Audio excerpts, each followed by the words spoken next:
It makes me cringe just to think about all the plastic that is in our oceans, slowly breaking down into microplastics that are now bioaccumulating throughout aquatic ecosystems. And those that aren't breaking down are just out there floating in massive gyres of trash. And a lot of that trash and plastic has ended up in places like Indonesia. And when my guest, Tom Jackson, visited Indonesia and saw the massive problem that was happening, he knew he had to do something about it. Through his company, Honest Ocean, Tom and his team have created a way to provide work for local Indonesian people who desperately need it, collecting trash, collecting plastic from the ocean, and providing companies around the world a way to use plastic in a more sustainable way, becoming part of making our world a greener place with less plastic floating in our oceans. So make sure you listen to this entire interview because there's so much to unpack here, and you definitely won't want to miss one of the best things about Honest Ocean that is coming out with Product Passport. So stick around to learn exactly what Product Passport is and why it is going to revolutionize the plastic industry.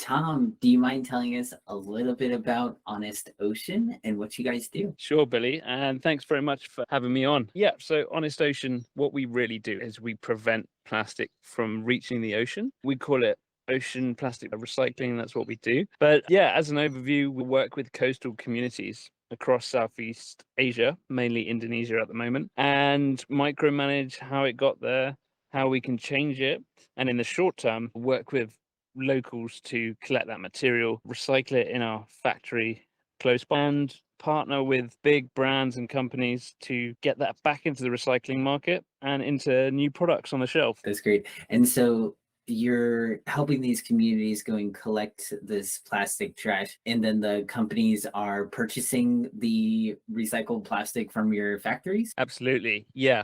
And our sort of key role is to make sure not only is it plastic and the material, but it's the social side of it. It has a very high unemployment rate here in Indonesia. We make sure that communities is collecting it, and like you said, we then recycle it, which to a very high material standard. So it goes from the coastal community to the recycler, which is then shredded and washed and just generally cleaned, and then onto being made into very small little pellets, which allows for it to be easier to recycle and then create that product. So it's for a logistical reason, and then we work with those brands to make sure they can use it for their products that there's no other options for other than to use plastic at the moment. Definitely. And so you're pretty much just doing a mechanical recycling process. Have you guys looked into a chemical recycling process or just doing mechanical right now? Absolutely. So here the infrastructure in Indonesia is not very good. So we are very much doing mechanical recycling, but really the chemical recycling and the technology is changing quickly, which we're really trying to use to our advantage. Because if you think about every plastic that can be mechanically recycled, you have the plastic or the paper labels that come with that bottle, which can't be recycled.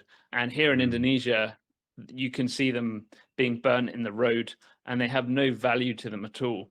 So implementing chemical recycling is a really big part of what needs to happen, whether that's into oil or into gas, into fuel, which can then be used for fishermen to use to collect fish, or how we do it to collect plastic from the water. Yeah, it's actually a really important part of it. And not many people are aware that mechanical recycling, it's recycling plastic, but there's actually waste that comes from the recycling. So you think, oh, that's a great solution, but it's a short-term fix for an overwhelming amount of plastic in the environment and just on the planet. So it's very exciting to see the changes of chemical recycling. And the end of 2023, we really hope to implement that and to prevent burning.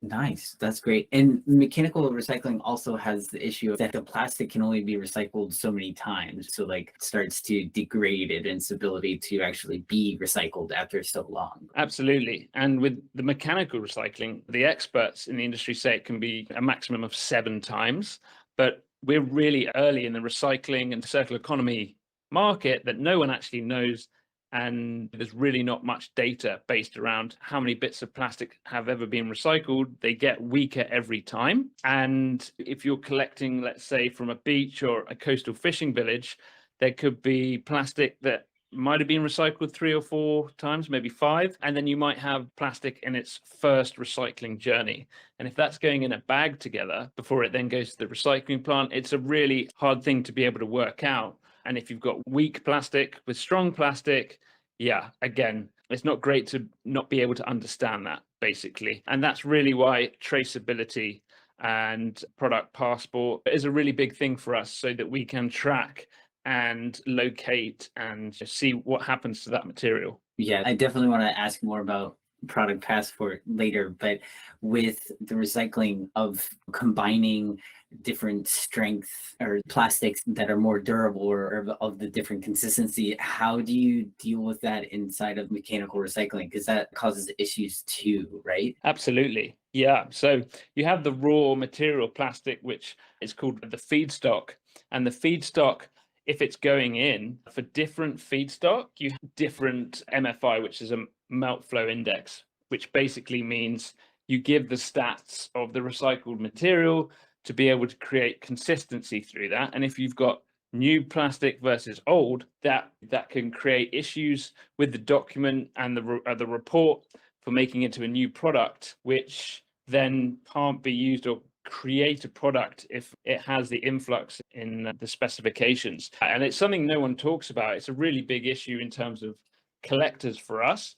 And then if you put on top of that salt water and contamination and sunlight, being exposed to those elements, it's a very tricky process. We're in the early stages of being able to sort that out, and that is going to require separation of plastic for not only the type of plastic, let's say, for instance, your single-use water bottle, your PET, versus the cap that it comes with, which is higher density plastic, which is HDPE, separation of that. And then where did that come from? Is there any mapping around how long it could have been there for? And the short answer is, Billy, there's no solution for that at the moment in terms of telling the difference from that. But that's very much something we're underway with, and hopefully over the next few years, we'll be able to map and track and see the trends of where that material comes from, so we can allow for non-mixing of the same type of plastic from one location. Yeah, that's definitely really difficult when you come to think of all the different ramifications of that. And so how are you handling it right now? Are you just like manually sorting or just using your best judgment? How do you maintain your consistency of your product, those pellets, to sell to the companies with all of this variability in the plastic up front? Yeah, but a great question, and it's a really important one. So first of all, when it comes from the coastal community, we do ask and motivate them around a price point if they sort it and they separate it before they drop it off to be weighed, where they'll hand it over to the waste bank and they will get money in return for that. We will incentivize around a higher price for more sorted, because what that really does is if you can control it at the source, it means every other step of the supply chain is a much easier process. So from there, it'll be collected, it will go to the next step in the supply chain, which will be the aggregator, or in our case, straight to the recycling factory, and it will be sorted again there. So it's a 2-phase sorting process. That's not always the case in Europe and America. They have modern technology to do auto sorting, but nothing really beats the eye, and it creates more jobs here in Indonesia to do that. And very important part of that, so that 2-phase sorting, and then onto the shredding and the washing.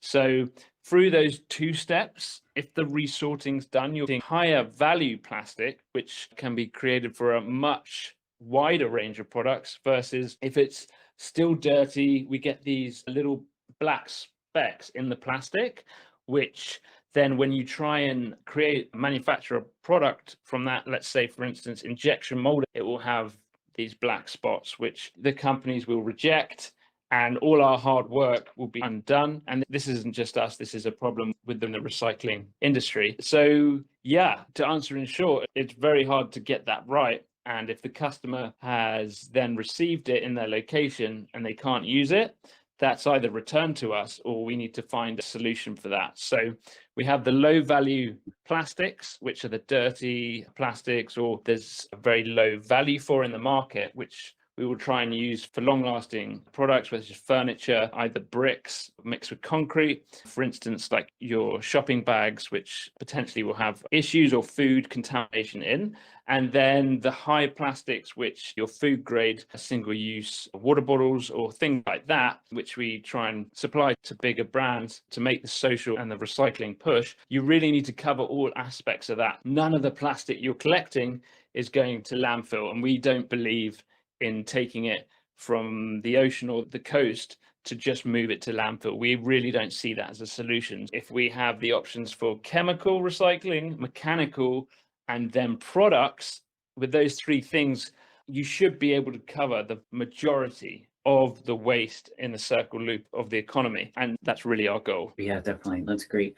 And how much material are you guys receiving on a daily basis? So currently it's smaller volumes. So we're at about 75 to 150 tons per month, per 30 days. And that's really because we're still establishing business partnerships and really looking for the brands and companies that want to create social change and show the value of what they changed in places that really need a hand. Like Indonesia, we're roughly about a maximum 150 tons currently. It doesn't sound like a lot at scale with such a global problem, but being able to bring on waste banks and local communities, it's not a difficult phase for us to be able to go and speak to these chiefs in the villages and ask them, would you like to employ, would you collect this plastic and sort it and supply it to us? And really in the next 12 months, we really hope to bring 125 to 300 waste banks online.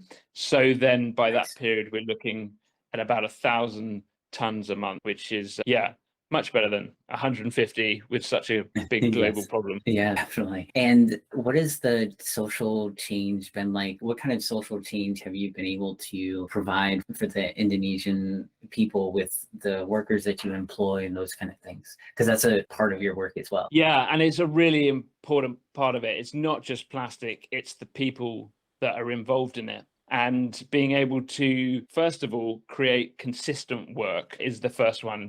Indonesia's 4.1% unemployment.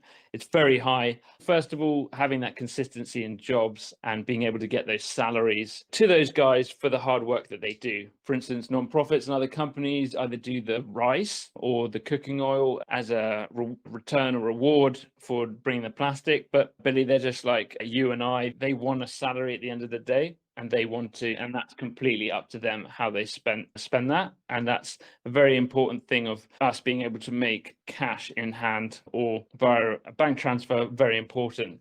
Secondly, healthy working environment. That's really important. Providing the right PPE, the right working uniforms, gloves, bags, things like that, and the tools to make their life easier as a starting point. And a really big part of what we're trying to do is the next generation. If we don't have the machines to be able to collect remotely, which again, we very much want to work with the individuals, what are their children? What are the future for these guys? Can their parents afford to send them to school and then on to university?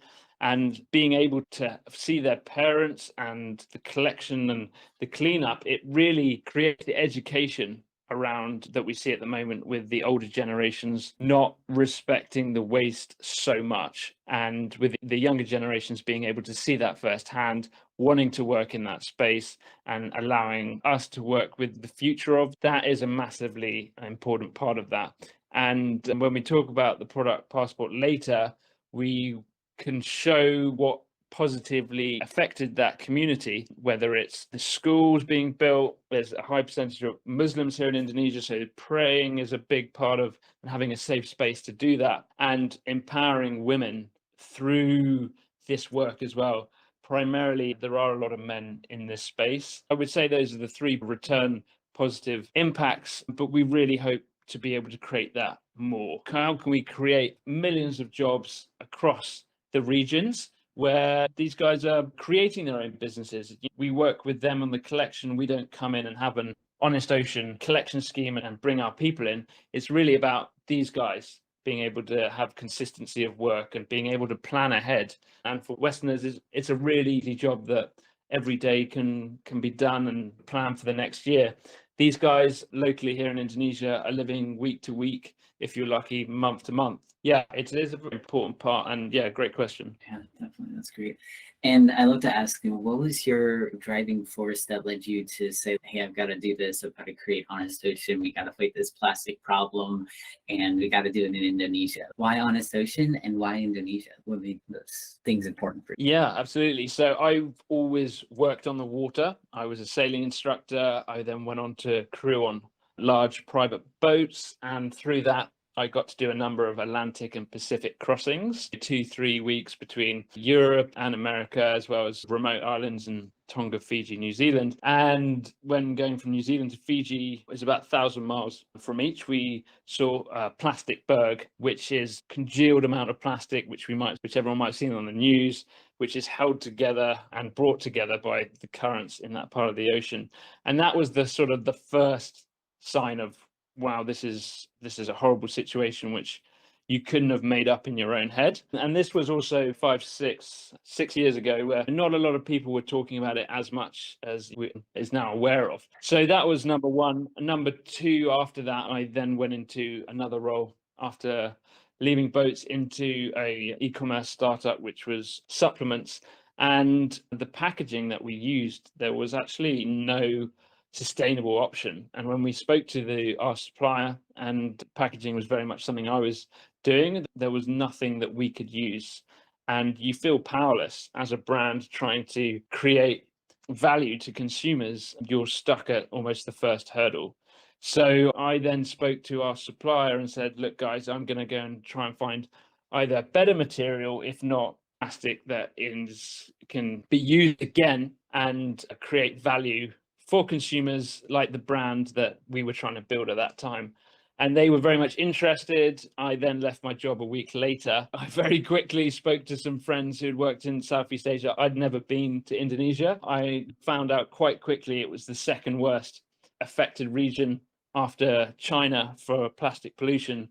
And China was very much underway with the recycling and trying to solve that. So that's what led me here.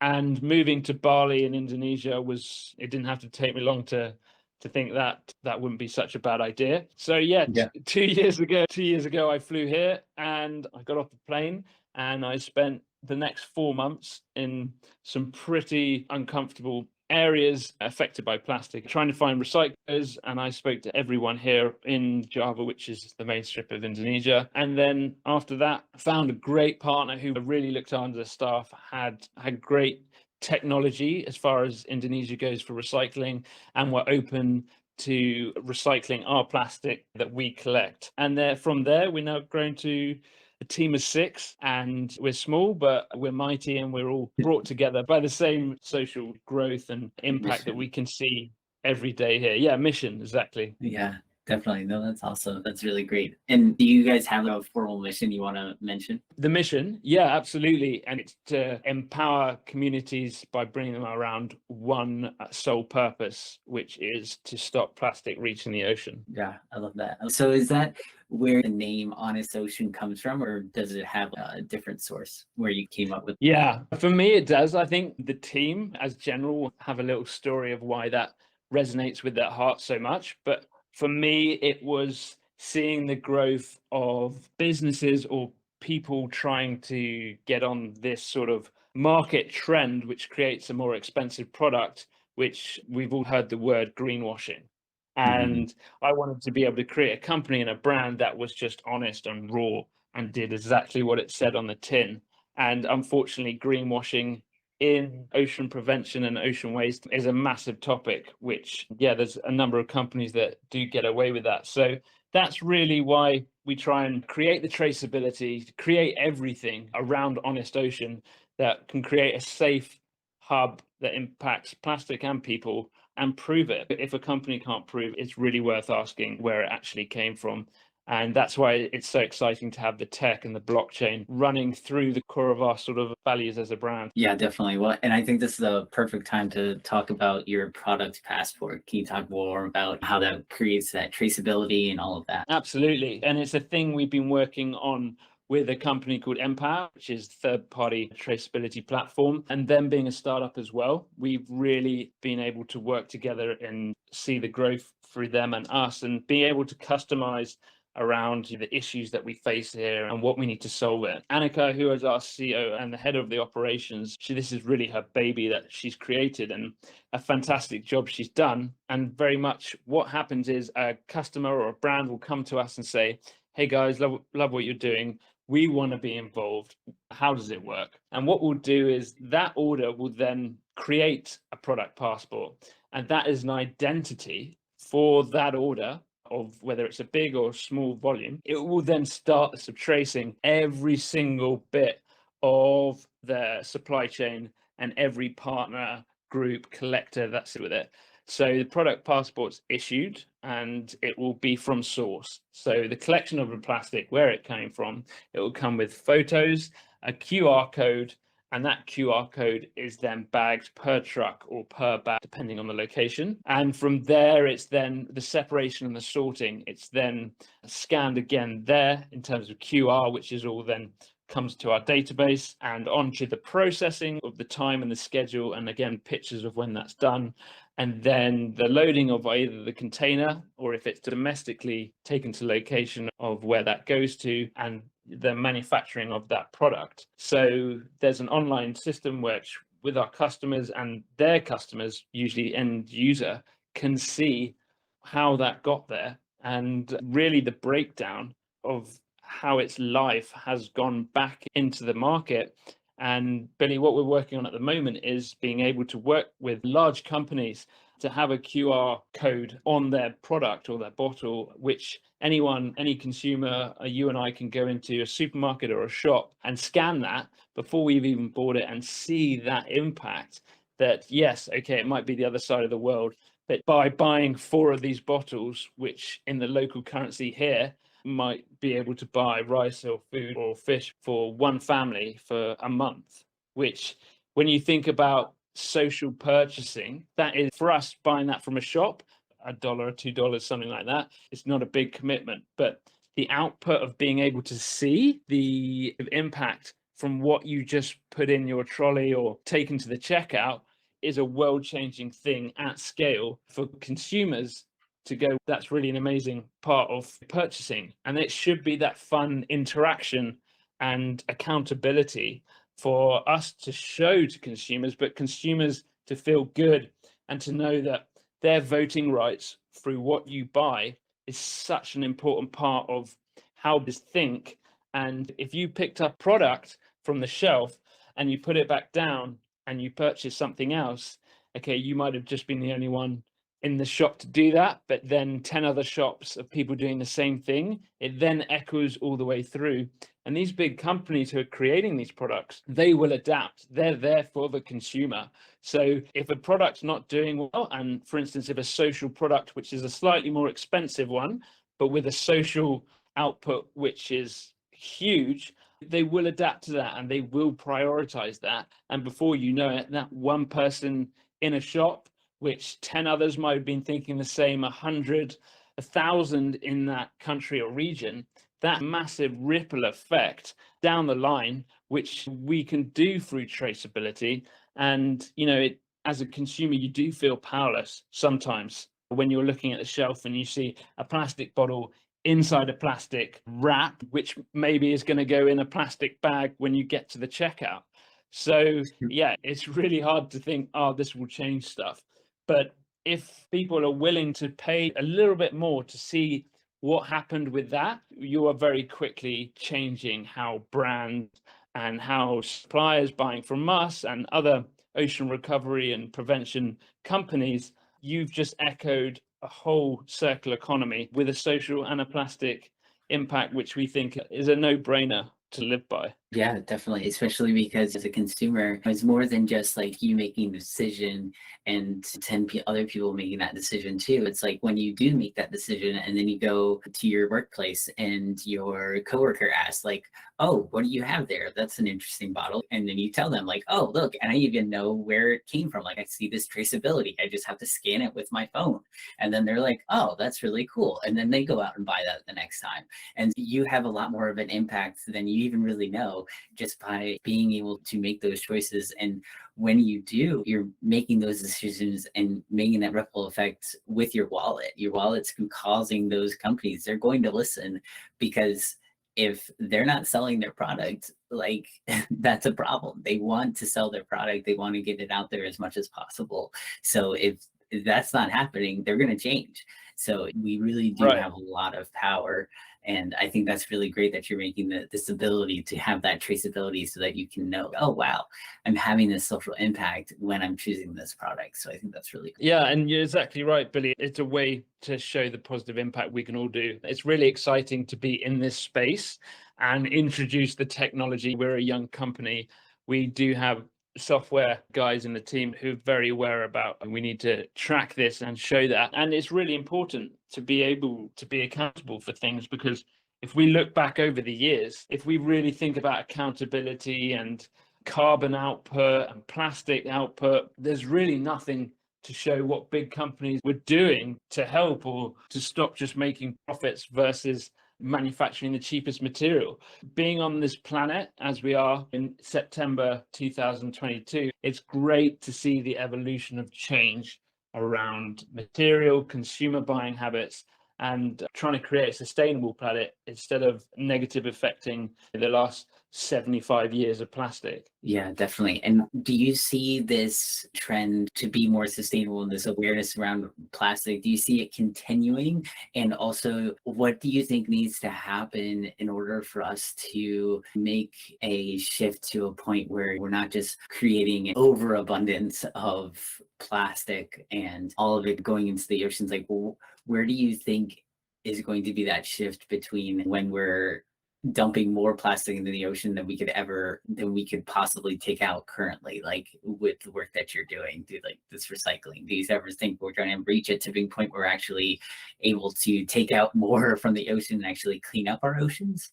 Or is that it's going to be so long away? What do you think? And that's a very interesting way to look at the dynamic of it, because if we are using a social plastic, does that mean people are going to make more of it so then we can recycle it more? Which, is that a good way of doing it, or do we need to look at more sustainable materials as well as running alongside that? Yeah, it's really important to see how we can change it in terms of for the market movements. And to answer, yes, I am hopeful that companies will adapt to this, not just because they want to be early adapters. We've seen that Adidas and the Parlay were doing the sneakers, which is great, but it's a social and a moral change. We're coming into an era with millennials and Jay-Z coming into the workforce eventually, and they don't want to work for those corporates that don't care about them or the market they're in and just chasing profits. And that's creating a workforce that doesn't want to do the long jobs if they're not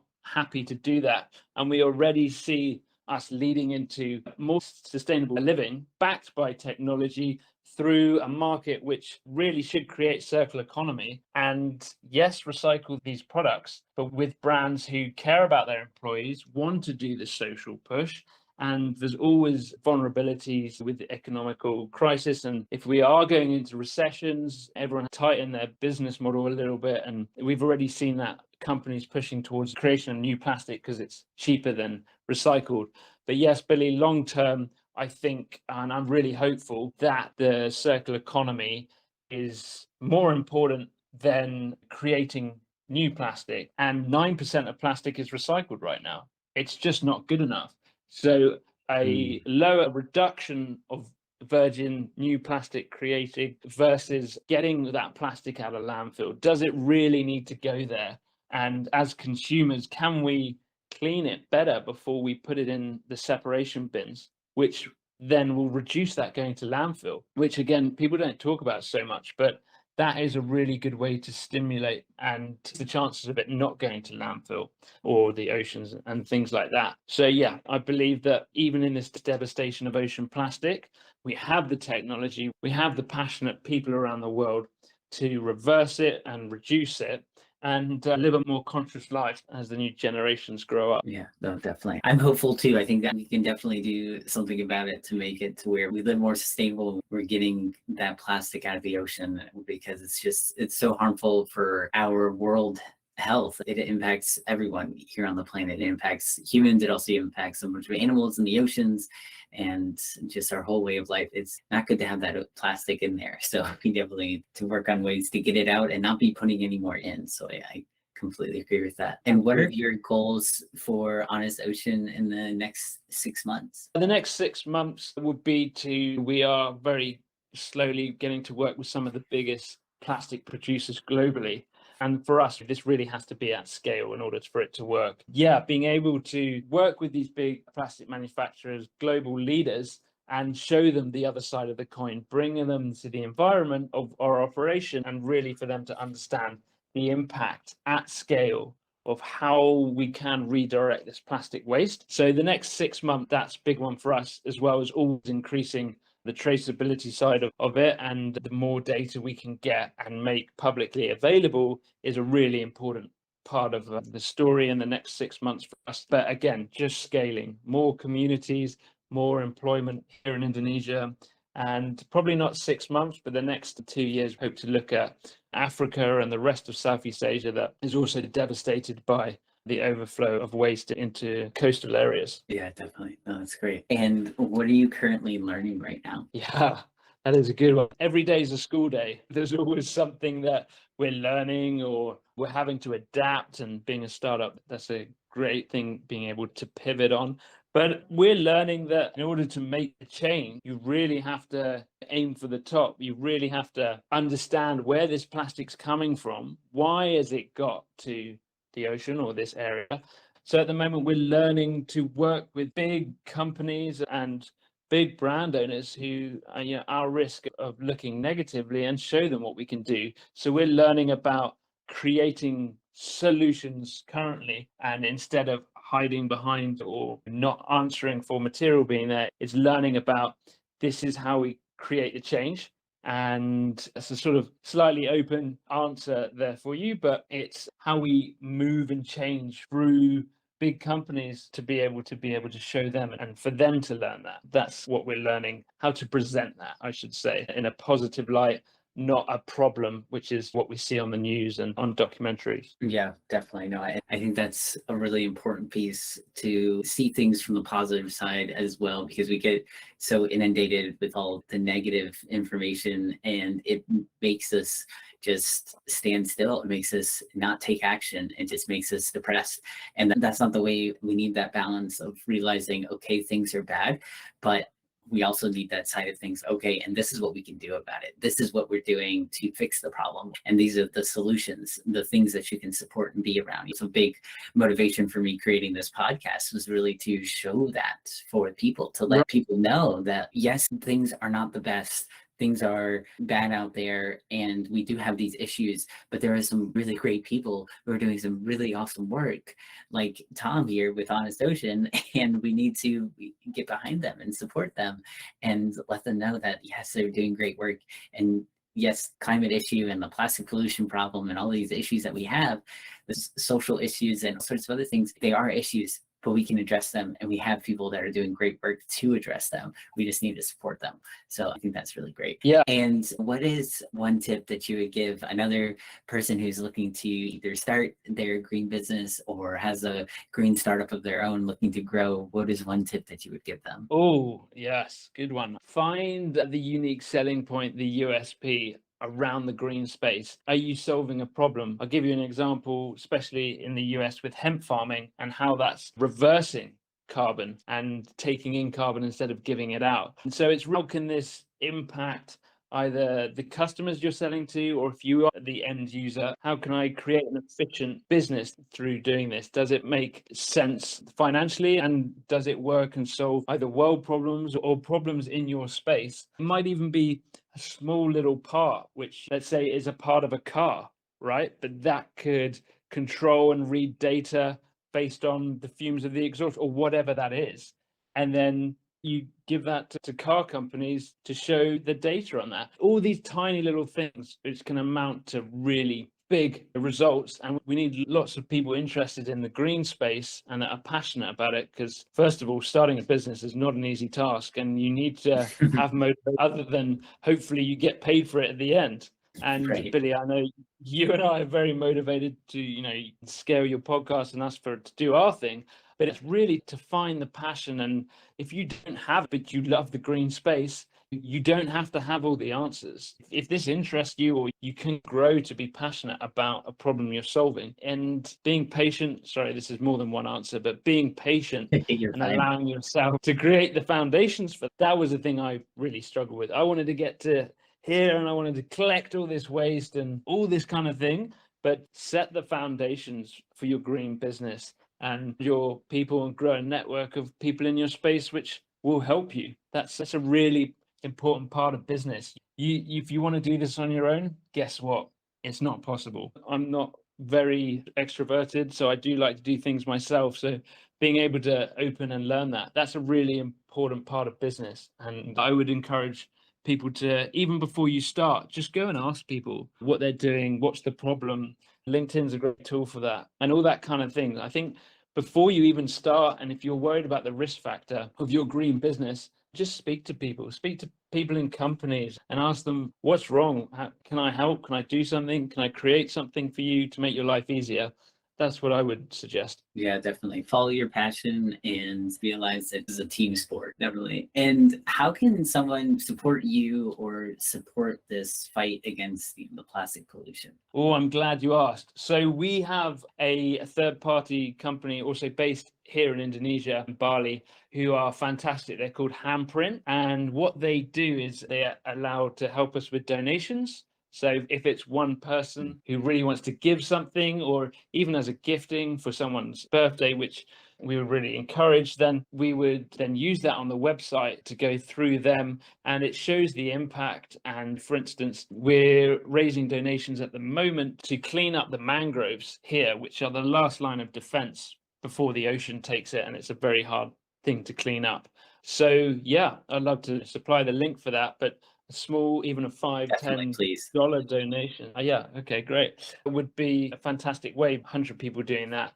We are now employing 25 fishermen for 6 months. So yeah, that's really a way we would love to have. We call it the honest network, the community around us trying to help this, and being able to have people on hand as well. And for businesses, our website, honest-ocean.com, and also directly myself on LinkedIn or Instagram. Yeah, and brand partnerships is a big help. Definitely. That's great. Yeah, and I'll include all those links in the show notes below so that everybody can find out how to go on to Handprint and donate, and also get in touch with you on LinkedIn or check out your website. So I'll have all of that below. So yeah, Tom, thank you so much for coming on the show. It's been really awesome having you on, learning all about plastic recycling and the plastic pollution problem, and also what's going on in Indonesia and how this can really create such a great social change and the change we need. So thank you so much for coming on the show. Not at all, Billy. It was an absolute pleasure. Really nice to talk, and hopefully this